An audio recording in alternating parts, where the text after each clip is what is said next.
Everyone, welcome back to this channel. In this tutorial, I will show you how to catch this Japanese flying squid in Heartopia. So this squids at this Call of Whales event is very important because it's one of the ingredients when you want to cook special recipe in this event, the grilled squid recipe. So you must have this squid, many squid, and to catch it you can just go to whale sea and it will spawn all time all weather.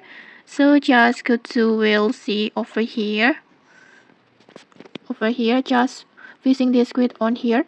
Or to make it more easily to get this squid, you can join this fishing event, Narratic Soul event. You can just join it when it held by Fanya every 6 p.m. or you can also start it yourself by paying with 2000 gold. And then you can also use Mermaid Perfume or Fish Attractor to increase your chance to get this squid. And okay, that's it. If you found this helpful, don't forget to like, comment, and subscribe for more tutorials. Thanks for watching and see you!